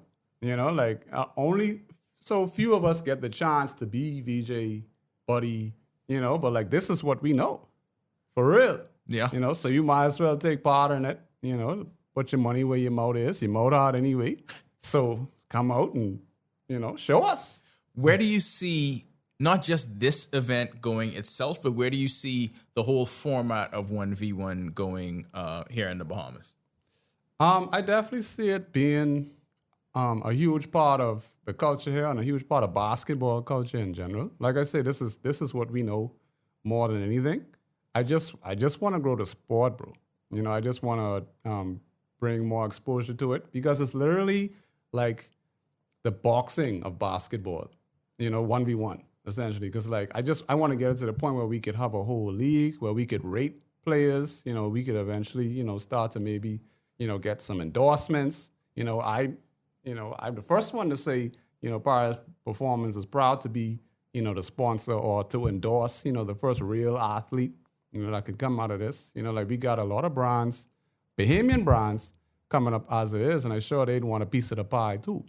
You know, like because like we just talked about, ain't everybody could be Buddy and VJ them. But if you could be, you know, a hometown hero right here, getting paid for what you know, love, you know, you're getting sponsorship, you're getting the bag, essentially.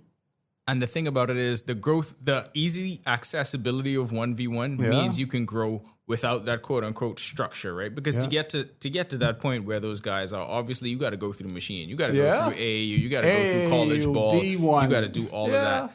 The way this works now, because the world is such a smaller place, because of social media, you can literally just upload things to YouTube. You can build a following and you can have a 1v1 career. There are people actually doing it that have never touched a college basketball court. Just come ready today. Just come ready. That's all you got to do. Just come ready and ball out. And all you need is you. All you need is you. You know, and you can't get mad at your teammates and this and that because just you. Yeah. You know? I feel like we also need to have a masters league or a league for people who kind of play but not really like that. Yeah. And not just night league. I want something like, because even like clubs, you know, like how they have soccer clubs. Mm-hmm. You know, like why we don't have basketball clubs? You know, like why we don't have a Bahamian equivalent of a YMCA? Yeah. You know, like just like you said, we was just talking about how it's so hard to just get like casual runs. You know, like trust me, there's a bigger picture to all this, but like I definitely want to start with this. Also, one thing I want to mention is that there will be refs at the games as well. Oh, you got to. Yeah. Listen, this still Bahamians, there's still competition, and let me tell you something. You got money on the line. Yeah. So not only do you need to have refs, you need to have like the best refs. Yeah, for sure. Like The refs. certified refs that have gone through the fire and know how to control things, because when these people know they put $100 on the line, it could be something different. Yeah, for sure. So yeah, there definitely will be refs. There will be an MC. So if the crowd mouthing hard, the MC mouth definitely will be hard. Who's the MC? my boy Kai Strawn. Okay. Yeah. He's I don't know if you familiar with him, but he's big in the LA scene. Yeah. You know, he's a model, he's an actor. He's back home now. And I was thinking, I'm like, yo, Kai would be perfect for this. Because Kai might been out from QC time. I've been to QC with Kai. Okay. And he might have been out from that. He think he could hoop too, but whatever. Put him in the bracket. Put him in the bracket and see where it goes. Yeah, well, that's my boy for real. So shout out to Kai. He going to be out there, you know, making everybody mad. But, you know, that's what he there for. So who is eligible to enter? So that's something that you look at this and you think, all right, if I'm just a casual hooper, I can get in there. Is there any restrictions? What if I'm currently playing college ball? Shoot. Yeah. What if and we're gonna talk about the national team in the next segment. What if one of those dudes just decide, you know what? I hear I'm gonna come out and play. Yeah. He could come, boy, come. What if please. Kai Jones pulls up and If he's Kai like, Jones pull up, Kai Jones pull up. You say like you could come, bro. Like no it's- restrictions, open to anybody? No, it's on you. Only thing I would say, I would say 18 and older. Yeah, for sure. But outside of that, ball out. You know, because it's more.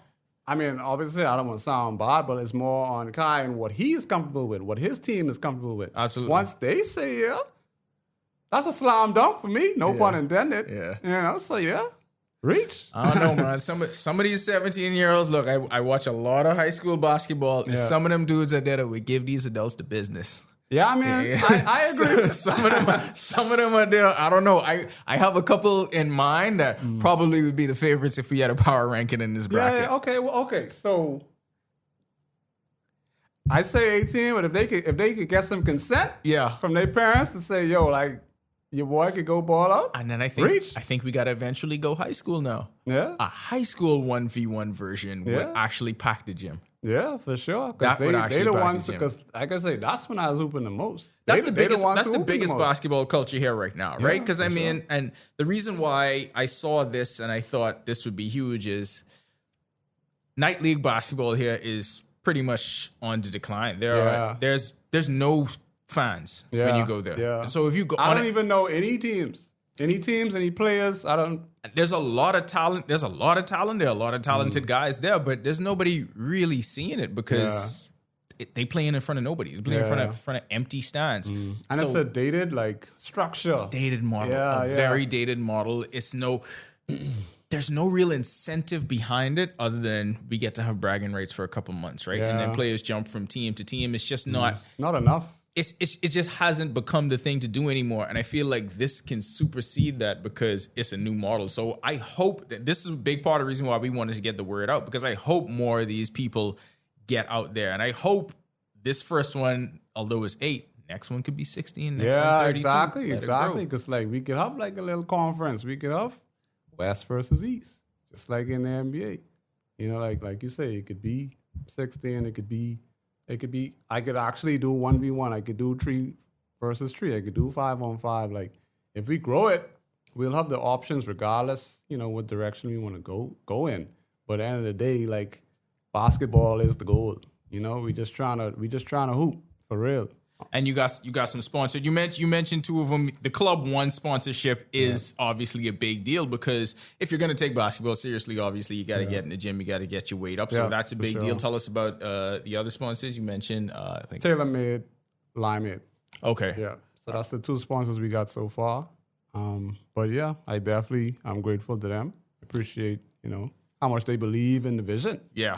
Yeah. All right. Word to the people. If you wanted to inspire someone listening right now to get out and sign up, how are we convincing them to get out there and become a part of this tournament? If you for real, like you say you do, if you're out as hard as you say it is, come out and prove it. We right here, we ready. We got the gym, we got the refs, we got the refreshments. Like we got the pot. It's waiting on you. So just come out, show out, ball out. And let's get to work. For real. I want to talk about your brand now. Let's talk about Paradise Performance. Talk about the impetus behind you starting that. Where'd that idea come from? Okay, so I actually have a degree in fashion. So I went to school for fashion in Toronto. I started 2016, graduated 2018. I worked in fashion, Adidas, Lululemon, Urban Outfitters. And I actually moved home in 21. So I have 2 brands, actually. I have Power Clothing and I have Paradise Performance. Power Clothing is a streetwear brand. Paradise Performance is a sportswear brand. So one thing I quickly realized when I moved home is that it was easier to get Bahamians to invest into fitness than it was to get them to invest in fashion, even though technically it's the same thing. Because I'm still selling clothes. The lines have been blurred. Because athleisure became the thing. Exactly. Because even with streetwear, with Power Clothing, I thought that they would realize that from then. But only after I made that slight pivot did I, see the real change. And I was able to get investment both from actual investors, financial investment, and from consumers. So I definitely realized, okay, this is the pivot that I needed to make. So once I made it, the brand pretty much was just growing ever since. And now here I am, I now have a partnership with Club One, because that's how the whole sponsorship wound up coming about as well. So so now I have a partnership with Club One, and that's growing too. We got a lot in the works. It's not just basketball, it's running. It's a lot that we got in the works. I was about to say, tell people about Paradise Performance. What does the gear look like? How does it fit into the whole performance? What's the aesthetic of it? Okay, so when you go to the gym, this was like I guess a selling point for me. When you go to the gym, you got to wear the brands that already exist. You got to wear Nike, Adidas, Gymshark, Lululemon. And my whole thing was, okay, let me do the best I can to make sure that my quality and my aesthetic, mainly the quality, matches these brands as well as possible, if not better. And that my price point matches that as well. And what's perfect for this? Just hearing you list those brands, because within the last few years, Gymshark came from out of nowhere and actually joined that list of brands that have been around for decades. So they're up there now with Nike, Adidas, and everybody else. So that's I'm guessing that's kind of where you see Paradise, in a perfect world, that's where you see Paradise Performance going. Sure. I mean, as far as I'm concerned, I'm already there. I just got to get everyone else to realize that, the same way Gymshark did. At the end of the day, like I say, you got to wear these. When you go to the gym, you can't just pull up in a suit. You have to wear these clothes. And that's why I made the pivot, because technically you don't have to wear streetwear. But when you go to the gym, you have to wear gym clothes. Mm-hmm. So if you could believe in these brands as much as you do, why you can't believe in this brand that, same quality, same aesthetic, and same price point. And it's already landed too. Yeah. Like you shop at Mr. Ship It. Yeah. I've seen you there. Okay, yeah. Right. So why go through all the hassle of, bringing in all these, foreign brands? Though, I get it. But at the end of the day, this is already here. This is landed, all that is already considered into the price point. Listen, if I can go, I was actually looking for stuff now. Mm-hmm. If I can just go out and I can get that, and I can cut out having to wait several weeks, I would do that tenfold. That's an easy choice to make. And you know me, you don't know all these people. Exactly. I don't know who started Gymshark. Yeah, you don't know these people, bro. I don't know those suits. And like I said, that's a promise that I give to my consumer, that I can make sure, okay, well, if you can not turn your back, but if you can at least take that money that you had for Gymshark this one time and give it to me, then the least I could do is give you the quality that you've been, getting from them this whole time. All right, I'm convinced we got to talk off air because I'm going to need some stuff very soon, by the way, like this weekend. Yeah. I'll also be having a pop-up at the tournament, and I'll be up on December 7th. Solid. So the merch is going to be there, and I'll be having a pop-up the day after at Club One.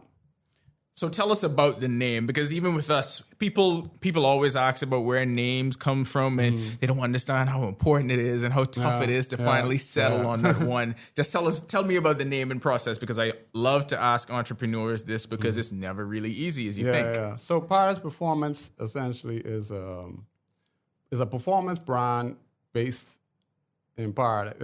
It's a performance brand based in Paradise, and I don't know, I guess, I was going through a lot of different names, 3 or 4 or 5 different names.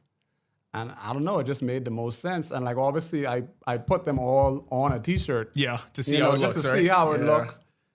Just make sure, the height was right, the way, I don't know, bro. It just made sense.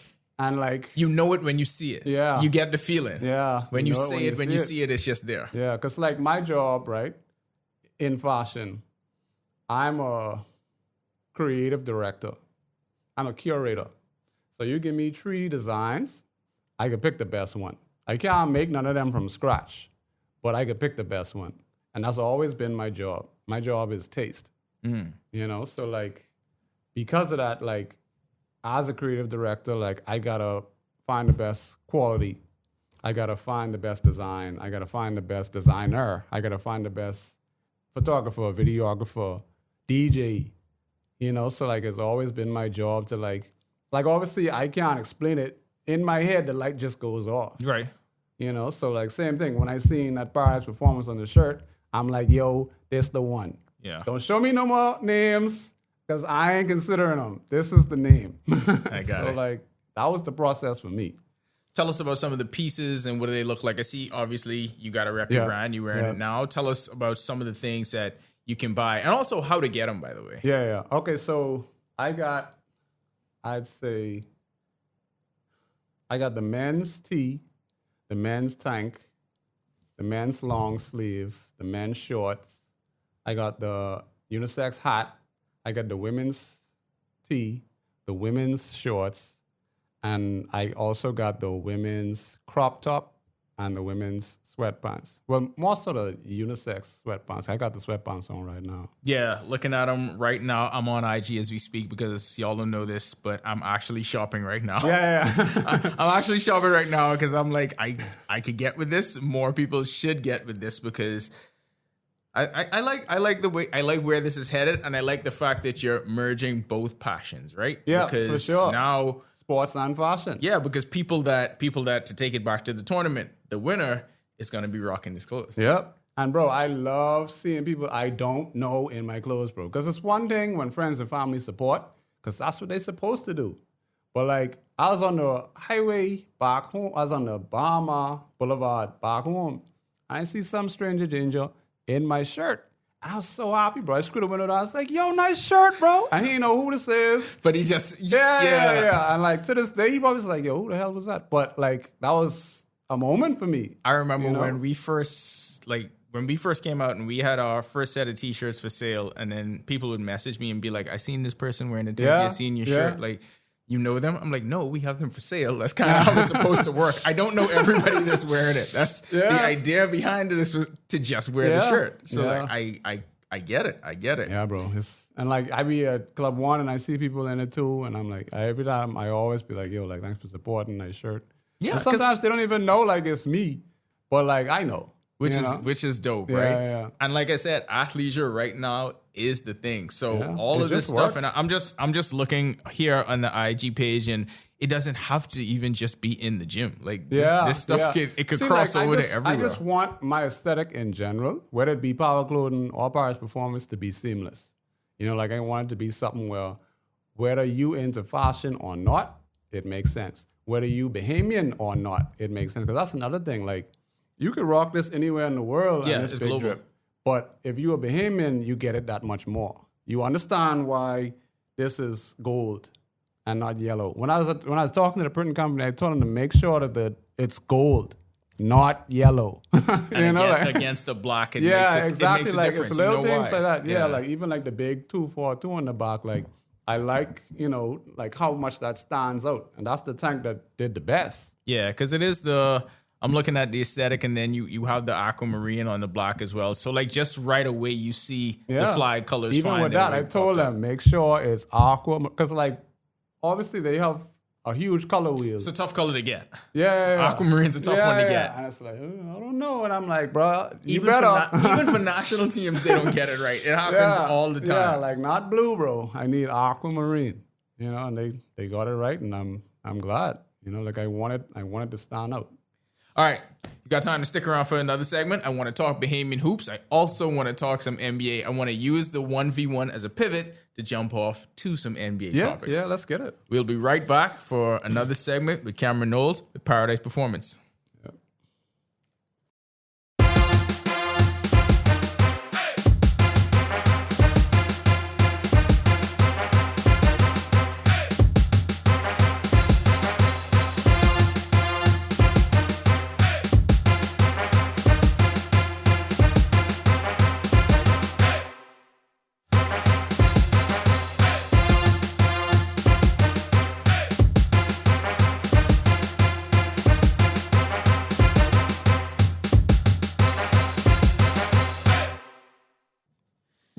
So 1v1 is the rage in terms of all the talking points just with basketball. Yeah. And I think one of the biggest things now where all the narratives about basketball discourse that happens online is coming through podcasts. Yeah. And so we had the biggest beef over the last week between Kenyon Martin and Draymond Green. And it's not the only one like this, but as I was listening to Gil's Arena, I was listening to Draymond. I watched Kenyon Martin's whole 27-minute video where So you invested? Yes, I was invested in this. And then I realized they really just having a conversation about what's more important. The structure of being a team player in 5-on-5 basketball or being a better 1v1 player. Because that was Kenyon Martin's whole argument. I'm a better player than you. But his resume doesn't match up to what Draymond's is, right? Yeah. What do you think is more important? Well, I mean, it depends on which version of the sport you defending. You know, like if you defending 1v1, it's all about me.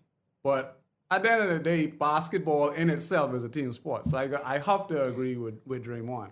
And even like the way I play, like growing up, like I was more of a hawk. Like I ain't shooting that, I ain't care. And then one day someone brought it to my attention, like, yo, like you be hogging. And I honestly had no idea. You know, and then since then, I obviously made a conscious effort to make passing a part of my game. And now I get off on it. You know, like, and like, what was I doing? Yeah. You know, and like, how did anyone get anything done without this huge part of the game? You know, and like Spurs basketball, Warriors basketball, like even like the way the Pistons playing now, like The best teams. yeah, the best teams, the Thunder, The best literally teams. the best team in the league right now. They Almost move as the if rock that's the around. way it's supposed to It's work. almost like call me crazy. so that's my whole thing behind watching the arguments, right? Because I'm like, how do you even measure that you're better than this guy? Because he has, to me, I love Draymond Green's IQ in terms of the way he plays basketball. He found a way to fit into the mold of what was going on, and he found a way to stay in the NBA, and not just stay in the NBA, but become a crucial part of a dynasty. Yeah. Who knows what his career would have been like if, when he was a younger player, he just decided, I'm just going to go get buckets. Yeah. But that wasn't what he needed to be on the floor, because before him, they had David Lee who could go in there and get buckets. Yeah. But he found his way to work with these two light-skinned assassins. Yeah. And that's what his career became. Kenyon Martin had a different trajectory because of his history. But I just don't see how, because Draymond gets this knock a lot from older players, right? And it's also a generational gap They between say the way that he people can't argue. play. Yeah, they say that. So a big part of Kenyon Martin's argument is you wouldn't fit into the generation of power forwards that I came from. And I reject that notion because I'm like, this guy is an elite defender. I feel like he's Scottie Pippen without the points.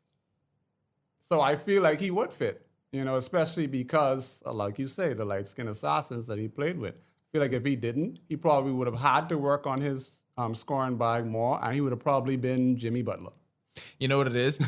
Defense just ain't sexy. No. That's I what mean, it is. Bro, it is, bro. But for hoop heads, right? But in terms of just having internet discourse, yeah. people are not going to rate it like that. So they went from that argument to another jump off point was, okay, so who's a better player, Jamal Crawford or Ginobili? And I was sitting there thinking, how is this even a discussion? It's not a foregone conclusion that it's Ginobili. It's Ginobili, yeah. I never even heard that. That's crazy. This was yeah. So That's crazy. This is on Gil's Arena. You see how powerful people with microphones are? Yeah, bro. They get to set the narrative. He The think that Jamal Crawford, the entire round table went Jamal Crawford over Ginobili, and I was amazed by that. as an overall player or as a handler? As a better player. They asked who's a better player. So they were trying to say that the idea and the notion of team basketball is not as important as going to go get buckets. And for people that made millions of dollars in the NBA and are supposed to be ambassadors of the game, I don't understand that perspective where scoring is the only important thing. Ginobili also got more buckets than Crawford, though. Yes, he did. Also. Yes, he did. So I'm even more confused. More crunch time buckets as well.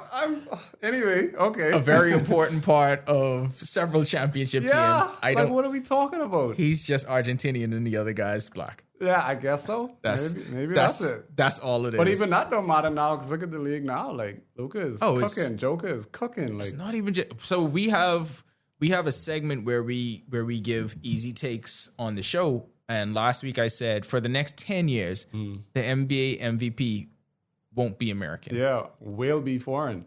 And that's why I can't wait for this All-Star game because USA is going to lose.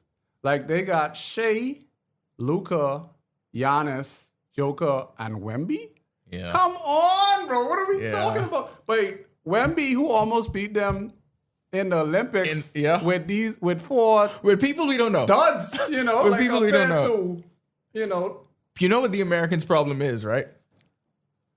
Their leaders are they're supposed to be leaders of the new school. It was supposed to be Anthony Edwards and John Morant. And look what happened there. Mind you, no knock on Ant. Ant is getting better every year. He has. And but so is Cade.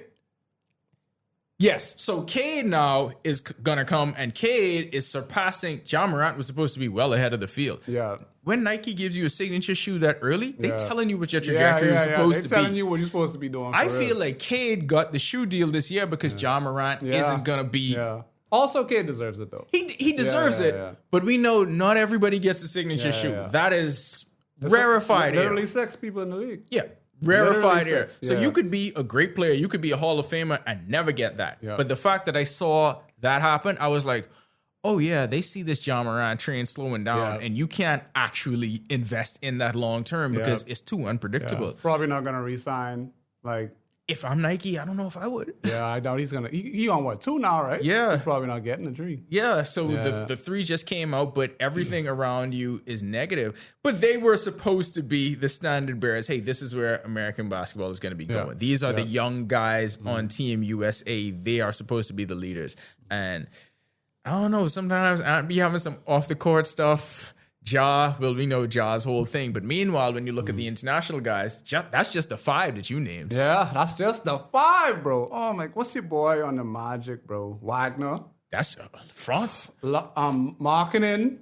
Oh, my God. But that's a headache. Yeah. International players is a headache, bro. What's your USA 5? Best USA 5 right now. And I ain't talking... I mean, obviously, you have to put Braun and Steph in it, but, like... But they only got 1, 2 left. So give me your 5.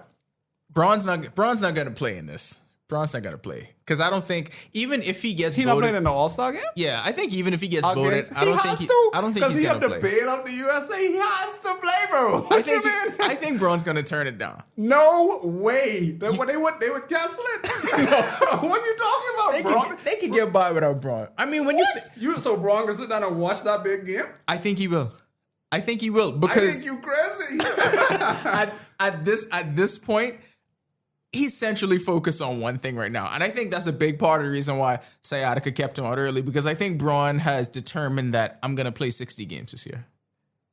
I'm going to play 60 games, maybe even 50, and save it all for the playoffs. What's the 5 then? Because I need to hear this. Okay, let's put both of them in there, right? For our situation. Him and Steph. Yeah, let's say KD. Braun and Steph plays. KD's going to play no matter what. No matter what. KD's going to play. Their problem's going to be up front. I think they got to go Evan Mobley. I think Evan Mobley's going to have to play. I think they're going to... The year that Duran have in, I think they need to put him. He's him and Baum. even like, we just talk about Cade. So like, what do we do? I was about to say Cade was going to be my 5th choice for that. So I'm going to go Cade and Steph in the backcourt, LeBron and KD, and then between I'm gonna give it to Mobley over Jalen Duran. I'm gonna give it to Mobley. That's the American. That's because of the deep boy, or like what's the reason in mind, man? Because even like this year, I think Mobley's just more versatile than he is. Durant's very good. That's not a knock saying that he should be an all-star, and I think he will. I think he will be. I just think Evan Mobley's a better player. Evan Mobley also extended his range to be a consistent 3-point shooter. I agree. He's well more ahead versatile right now. But like, if we talking true big? Yeah, but what's a true big anymore? What's a true big? I mean, it's a renaissance in the position, right? But the person who's going to dominate the league for the next 10 years isn't a true big. He's 7'5", but he ain't a true big. Yeah. So what's a true big anymore? Yeah. You know who I think the savior of American basketball is going to be? Flag? No. He's not even the best player in his draft class. That's VJ Echko. I think it's going to be Derek Queen. Derek Queen has a lot of Joker's game. Derek Queen is going to become... What team does Derek Queen play for? The Pelicans. Derek Queen is The going to be 6'9" big. Yes. He's nice for real. He has a lot of Joker's game. He has that. He's like an earthbound kind of forward, but his passing skills are elite. You think he want to save USA basketball? I think he's going to be the future. Yep. I think he really is going to be the future. It's not going to be his teammate Zion. They flopped. Oh, I'm so done with Zion, bro. They flopped on a lot. Like missing on Ja Morant, and maybe Ja Morant turn things around if he goes to like the Heat or somebody that has that great kind of structure, right? But they missed on Ja Morant and they missed on Zion Williamson. And while that was happening, international basketball went in the complete opposite direction. Just USA basketball in general. They were supposed to be the next set of guys. They're not going to be. I don't think Cooper Fly is going to be the savior. I think he's going to be. Well, we know what demographic wants him to be, but I am not, for the record, judging Cooper for this year because the Mavs is just an absolute dumpster fire. I judge him. It's on site with him at all times. I will never. Why? I will never forgive the time when he looked at VJ on the free throw line when Montverde was playing Lou High, and he looked at VJ and said, "You ain't like that." And I thought to myself, "Who is he talking to?" I didn't know that. You from Maine? So that's even more reason why he nice. You from Maine? You don't talk to no one from Bimini like that. You out your mind?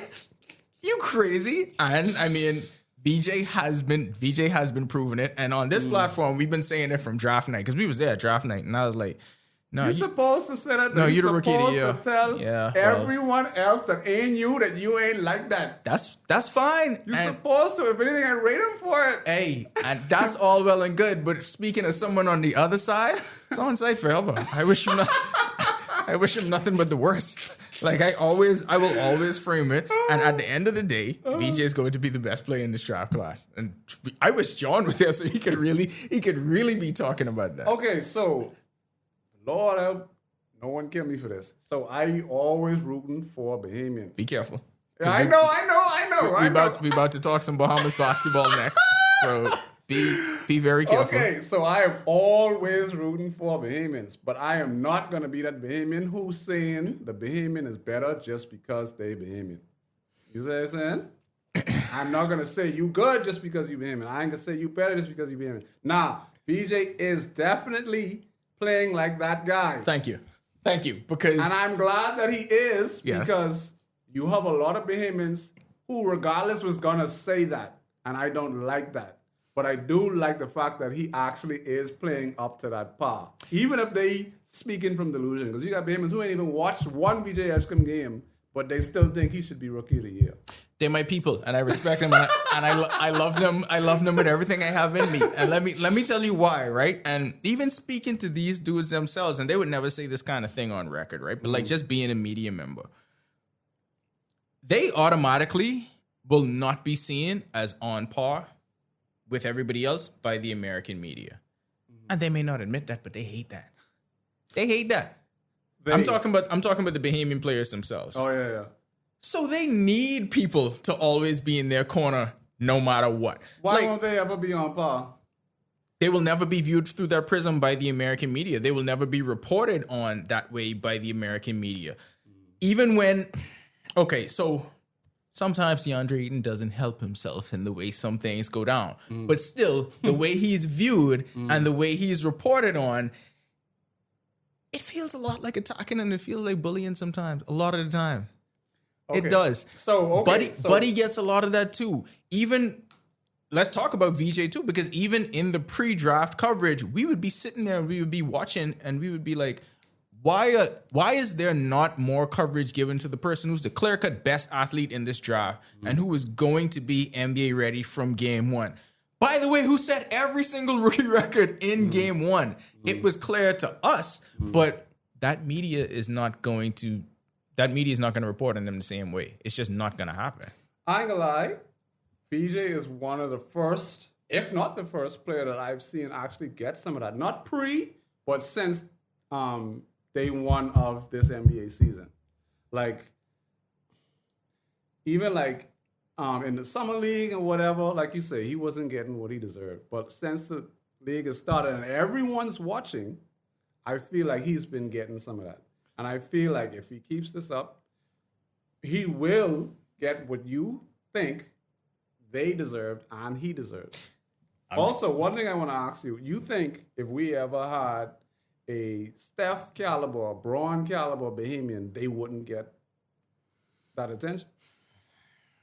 It wouldn't be the same. Impossible. It wouldn't Steph be the caliber player? It would not be. It's not the same for international players. It's not even the same for Giannis. It's not the same for that 5 that you listed. I'm telling you, the way they're viewed, they have to be so far ahead of the curve. It happens, and it's this way in all sports. And obviously it's going to be like that because Wemby ain't getting that now. Is Wemby's he? a freak. If I just always look at it and I say, imagine if Wemby was American. Imagine if Shohei Ohtani was American. Imagine if Joker was American. They would be everywhere. You would not be able to escape them. Joker got a shoe deal I didn't even know. You wouldn't be able to escape them. And I remember Buddy being drafted. I remember when Ayton was drafted. I just think I am okay being delusional with them and being in their corner no matter what. I am completely okay with that because they're not going to get it from any place else. So if we need to be the people that are absolute homers all the time, I'm good with doing that. Yeah, that's fair. Because like New York fans, they... So all my delusional people that don't actually have to watch VJ game, but y'all in y'all barbershop arguing that he's better, I with y'all. Honestly, I would that. Y'all my people. As the launch pad to talk about something that you was talking about off air, DeAndre Ayton being a Laker. Yep. Now, when that deal happened, you had so many people who were killing that. Yep. So many people were killing that. The whole NBA dialogue on Twitter, social media, they were killing that. Ayton has no motor. He's not going to fit in. He's not going to be this. He's not going to be that. Slow start. But you know what we said on the 10YS platform? We said, hey, relax. Not too much. He's playing, first of all, he's playing with 2 Hall of Famers. Yep. They ain't reach yet. 2 people that like to distribute the basketball. His job is going to be the easiest it has been in his career ever to this point. And I say, y'all act like this isn't a man who's averaged a double-double for 7 seasons in a row. And he is hooping right now. He's hooping. He was playing last year in Portland. Who was going to give their all in Portland last year when, your coach is now arrested? Anyway, it was a lot going on in Portland. Guard? And, it definitely wasn't no passing guard like Luka and It Braun. was Scoot Henderson and Anthony Simons and, Portland was just doing whatever they wanted to do with their shoot first backcourt. guards for sure. So he wasn't. So now, what do you think about Ayton with the Lakers so far? I ain't gonna lie, I'm proud because, like I said before, I love my Bahamians. But Cameron Knowles, thank you for joining us on this episode of The Accredited. Thank you for having me. We will do our best to get the word out there. And if we were going to be here, I would probably try to convince John to suit up. But next one, we out there. Yeah, man, pull up. Only in the media division, though.